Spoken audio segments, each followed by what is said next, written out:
It's often said that one of the reasons there were so many now iconic criminals that were made famous in the 70s and 80s is due to how popular hitchhiking was. Today, most people would think of hitchhiking as a means of transportation.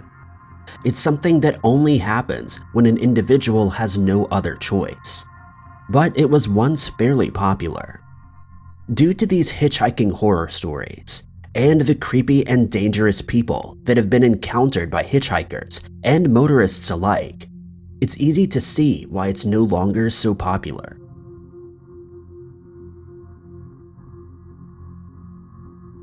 Number 5.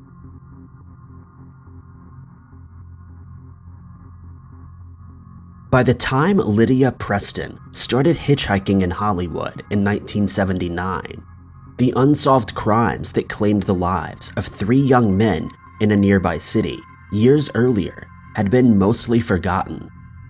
She didn't believe she was in any danger when she thumbed a ride from a young blonde-haired man in West Hollywood. She would be very wrong. A few minutes after she got into the car, the stranger pulled out a weapon and fired at her. Lydia was hit in the ear, but amazingly, the attack was not fatal. She scrambled out of the car and managed to escape. She made it to a hospital and physically recovered, but the image of the man who tried to take her life was etched into her mind. She tried to get on with her life and put the incident behind her, but 3 months later, she saw the man again.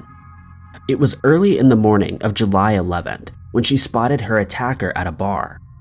Lydia immediately contacted police, who arrested the man on the spot. This was Thor Christensen, a student at Santa Barbara City College. Christensen had been picked up by police a few times. It was mostly for underage drinking or drunk driving incidents. But each instance, a small caliber weapon was confiscated, one which matched that which was used to take the lives of 3 young women in 1976 and 1977. Jacqueline Ann Rook was the first to disappear. She was a student at the same university and was last seen at a Goleta bus stop in November of 1976. A few weeks later, Patricia Marie, another young student, vanished from another bus stop in the same suburb. They were both known hitchhikers, and a panic set in at the university.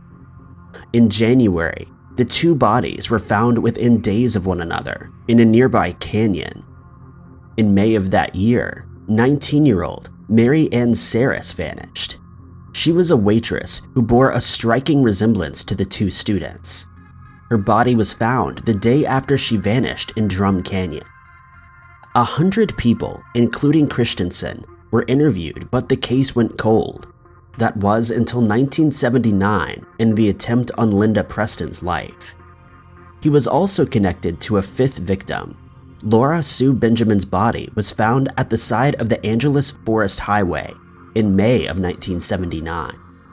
She was reportedly a prostitute and had been approached by Christensen when he was living in Los Angeles. It was actually this crime and the attack against Linda that he was tried for first. He first tried to plead insanity, but eventually confessed. He also confessed to taking the lives of Jacqueline, Mary, and Patricia years before.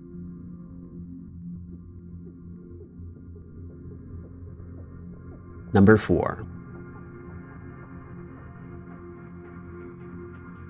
It's not only hitchhikers who can become the victims of serial killers, as 3 men from Arkansas found out after picking up a stranger in early 1945. James Wayburn Hall was given the nickname Red due to his curly red hair. He was one of 10 children and grew up on his father's farm in Happy Valley near Enola. When he was still a child, he had an accident while working on the farm and suffered a knock to the head. Many have speculated this might have been what caused his violent nature later on. Those who knew Red claimed he was a nice, polite young man, but his closest family members knew he had an anger in him. The first confirmed victim of that anger was his second wife, Fayrene Clements, who was only 19 years old when they married. On September 14th, 6 months after their wedding, Fayreen and Red went to a dance with a friend. While there, the pair argued. Fayreen told her husband she was going to leave him. They left the party together with their friend, dropping her off back at her home. It was the last time anyone saw Fayreen alive. Red told his father-in-law Fayreen had abandoned him, and given their friend had heard her telling him she was going to do that, most people believed the story. They contacted police, but it was assumed she was a runaway, which wasn't out of character for her. In reality, Red had taken his wife down to a river where he took her life and left her body. She wouldn't be found until March of the following year. In January of 1945, the string of attacks that would earn Red the nickname, the Hitchhike Murderer, began. The first victim was Carl Hamilton, who went missing in late January. Several days after he was last seen, his car was found by loggers, abandoned beside a tree. It was only when they looked inside they realized it hadn't been abandoned at all. Carl's body was still slumped over in the passenger seat. A few days later, E.C. Adams was targeted while on his way to work. His car was noticed by passers-by, and a search party found his body in the nearby brush.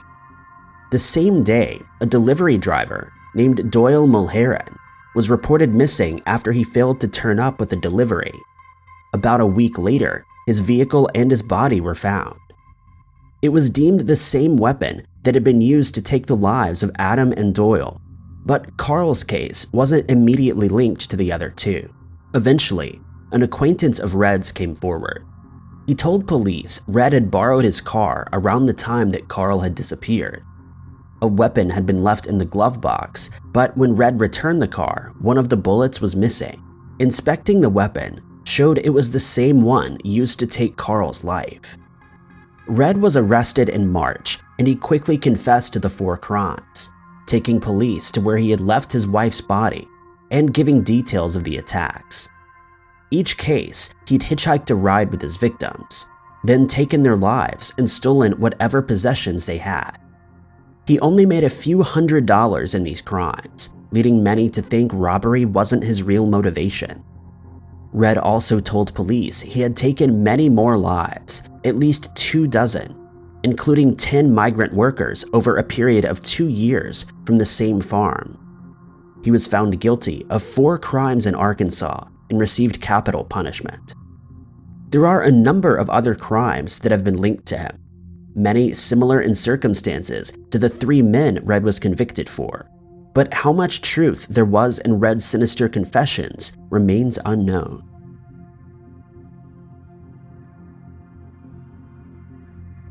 Number 3.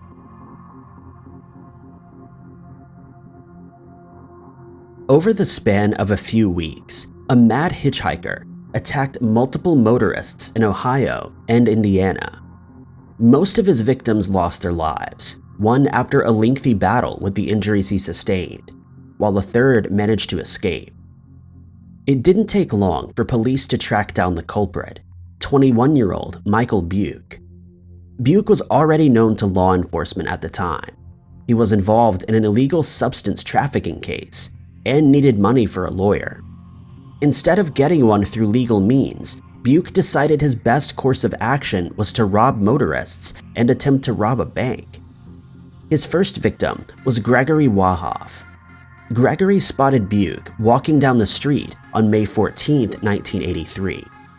He offered the man a lift, but it would soon prove to be a mistake. Buick pulled out a weapon and forced Gregory to drive to an isolated area. They got out of the car, and Buick marched Gregory into the woods. Fearing for his life, Gregory took the chance to fight back. Buick fired multiple times, with one bullet hitting Gregory in the back and leaving him paralyzed. Miraculously, Gregory survived, but Buick believed he'd taken his victim's life and fled the scene in Gregory's car. Police found him a few hours later, and Gregory was taken to the hospital, but he would be confined to a wheelchair for the rest of his life. A few weeks later, Buick found his next victim. Robert Craig was a delivery man and father of 2. His wife was pregnant with their 3rd child, and he would often stop to help hitchhikers, and when he spotted Buke trying to hitch a ride at the side of the road, he thought nothing of stopping and offered him a ride.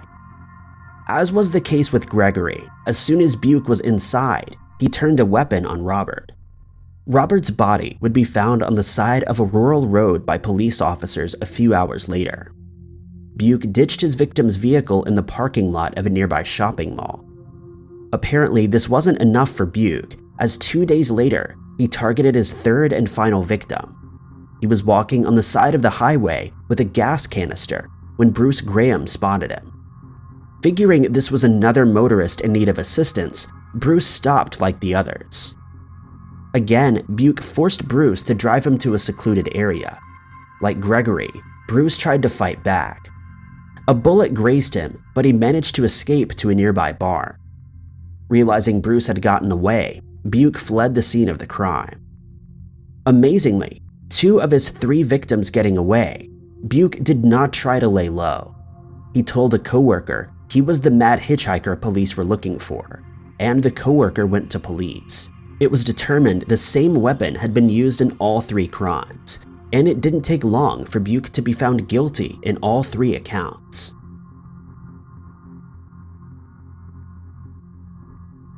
Number 2.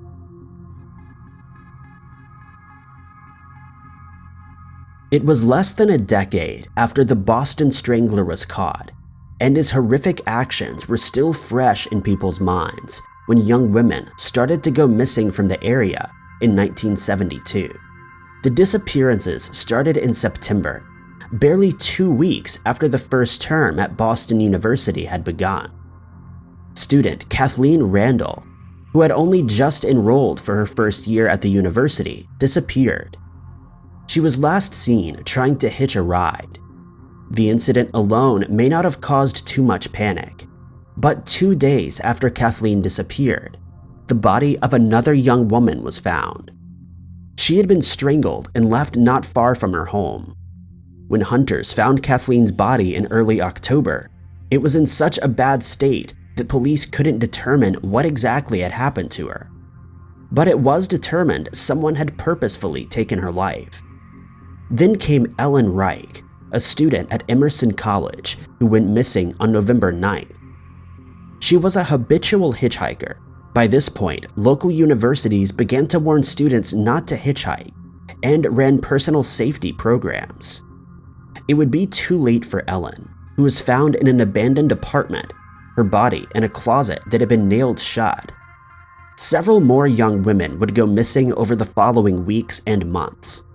Most were young and conventionally attractive, who were known to hitchhike to or from college or on their way to other appointments.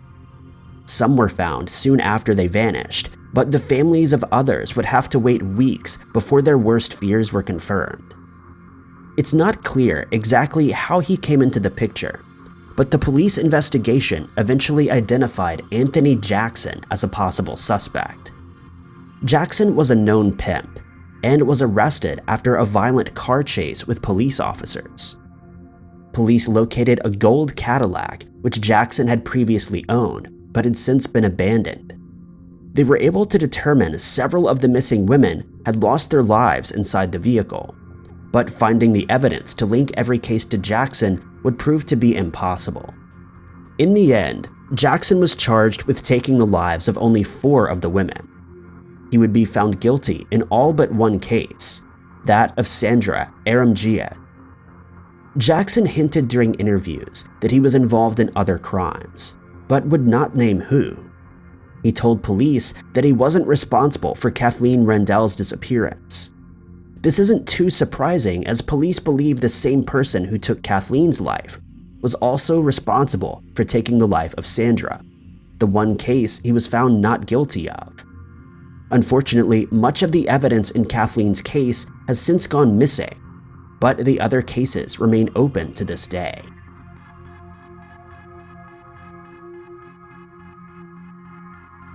Number 1.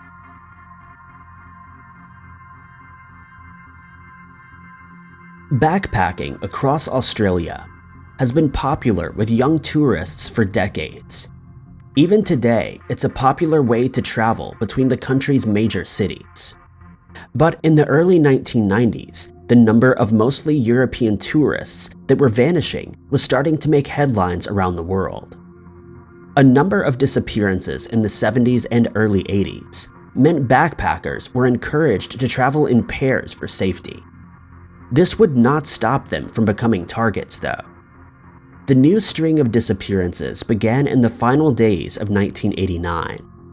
Deborah Everest and James Gibson weren't tourists, but were actually from Frankston in Victoria. On the day before New Year's Eve, they left Sydney to travel to a festival near Albury, where they would never make it to the festival. When the couple didn't get in contact with their families, they grew concerned, but police assumed they were just runaways. 3 weeks later, British backpacker Paul Onions was hitchhiking from Sydney to Mildura. A man in a white Toyota Land Cruiser stopped to offer Paul a ride. The man called himself Bill and was friendly at first, but as they drove, he kept asking Paul strange questions. He asked if anyone knew where Paul was heading and if he was going to meet anyone. He also wanted to know if Paul had any military training. They came to a stop near Belanglo State Forest. Bill claimed he was getting some cassettes for them to listen to, but instead he pulled out a weapon and told Paul he was being robbed. Paul fled and Bill fired at him, but missed, and Paul managed to escape. Paul went to the police, but he was told it was unlikely Bill would ever be caught. It would be 2.5 years before the first bodies would be found in the same forest. September of 1992, 2 runners stumbled across the bodies of 2 young women. Both had been brutally attacked. They would be identified as Carolyn Clark and Joanne Walters. Carolyn and Joanne were both British and had been traveling together after meeting at a hostel. They hadn't been seen since April of 1992. 3 other tourists, backpackers from Germany, had already disappeared at this point, so a search of the forest was conducted, but there was no sign of any other bodies.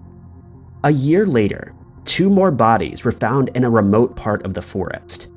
The remains belonged to Deborah and James, who'd been missing for almost 4 years at this point. Further sweeps of the forest turned up the remains of 3 German tourists. An extensive police operation got underway, and a number of suspects were identified. Given the proximity in both time and location, Paul Onion's case was also connected. Paul was brought in to identify his attacker and singled out Ivan Milat. Milat was known to police due to a number of burglaries and stints in prison. Searching his home found objects stolen from victims. Milat was charged with and found guilty of taking the lives of all 7 victims. He was suspected of involvement in a number of other disappearances, but he never confessed and took whatever secrets he had to his grave. Thank you guys so much for watching. If you like this video, be sure to click that like button. Also, don't forget to subscribe and click that notification bell to keep up to date with all of our future uploads. But I've been Ty Knotts, and I'll catch you guys in the next video.